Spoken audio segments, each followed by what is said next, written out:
Good afternoon, everyone. How are you all doing? I'm doing fairly well myself, and I hope you're good as well. I'm your host, Doodleman149, and today we'll be taking a suggestion from another viewer, this time from NAT COD Classes. In this video, we'll be diving into the gun workshop for the weapon that broke the meta before getting nerfed into oblivion. That's right, folks, it's the Mk9 Bruen. Hailing from Belgium, the birthplace of my beloved FN Scar 17, the Bruen is unique in terms of damage for an LMG because instead of the 2 damage ranges, the Bruen has 3. This leads this weapon to have a 4 to 5 shot kill potential depending on the distance from your enemy. I wouldn't exactly say this is a strength for this weapon, but it has plenty of others to make up for this odd damage profile. The rate of fire for this weapon is matched with that of the PKM and the Holger 26 at a little over 750 rounds per minute, which is middle ground for the LMGs in this game. The range for this 4-shot kill is rather impressive, however, sitting at 52 or so meters. This range is very respectable and is in the realm of the SA-87's impressive range values. The recoil is a little wonky on this weapon, as it kind of curves up and to the left. Here's a crude drawing showing the relative recoil arc when you don't compensate for it. It's not terrible to control even after the nerfs, so with the basic stuff out of the way, let's see just how much this weapon can be specialized. If you're looking to get up close and personal with your enemies, then the Shredder will make short work of anyone in your way. We start off with the compensator to reduce our vertical recoil right off the bat. I use the Viper reflex sight next because, as I'm sure all you longtime fans know by now, it's my favorite reflex sight. I remove the stock for added mobility and ADS speed while costing us some recoil. I use the 60 round magazine attachment for improved movement speed, ADS speed, and reload speed. And this build is rounded off with the operator foregrip to again fight that darned vertical recoil. The Shredder is an almost super stubby Bruen.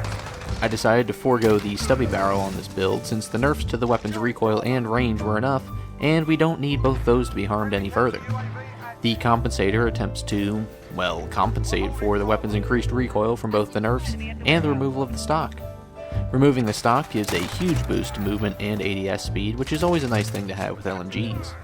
These 60 round mags are still one of the best attachments for this weapon, as it reduces our ADS time, reduces our sprint out time ever so slightly, and it boosts our movement speed, something that all LMGs could use. The operator foregrip remains one of my favorite grips since it doesn't slow you down and only very slightly harms ADS speed, all while giving a little recoil reduction in the process. This build is good for all game modes. Even if you replace the compensator with a suppressor, I'm sure this build will still work at a close to medium range LMG option in Warzone. If you want one of the most powerful versions of this weapon for Warzone, then you can't get much better than the Bulldozer. We start off with the tactical suppressor because the monolithic is quickly falling out of favor with me since it's so slow. The XRK Summit 26.8-inch barrel is next up to reduce recoil, increase range, and increase bullet velocity. This does of course slow us down a bit. The VLK 3x optic seems best for longer ranges since it's clear and reduces recoil as well. The 60 round mags make an appearance again, and we end with the commando foregrip to stabilize our aim and recoil pattern.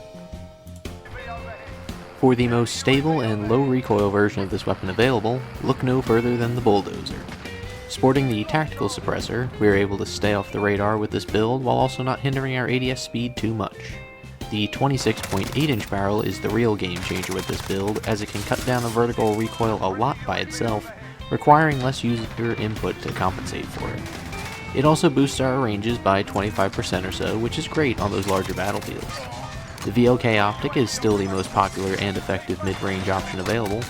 These 60 round mags cannot be overstated in their importance, as it keeps this build relatively mobile even with the heavy barrel and large optic. The commando foregrip felt like the better choice on this weapon, as it keeps our aim steadier and it prevents the little side-to-side bounces this weapon can have. Combining this with the heavy barrel makes for a very accurate long-range weapon. This build can work in all 3 game modes, but it's definitely built for ground war and Warzone. Its low mobility may cause you to struggle a little bit using it in standard multiplayer. And that'll conclude my coverage of the former King of Warzone.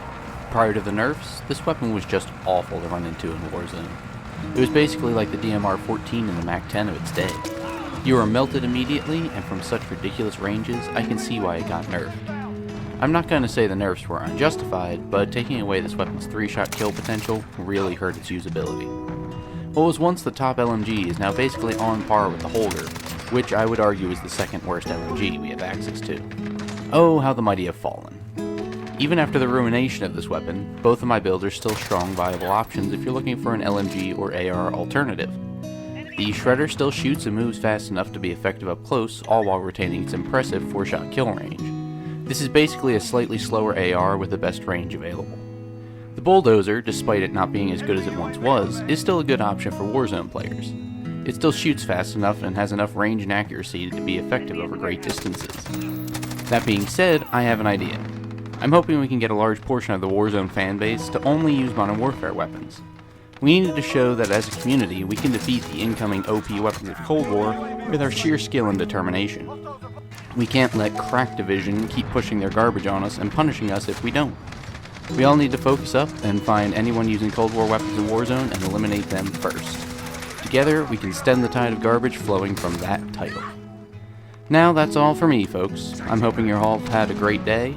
I hope for many more to come your way. We all deserve the best, and I know all of you definitely do. Thank you very much for your time. This has been DoodleMan149. I look forward to seeing you next time, and I will see you later.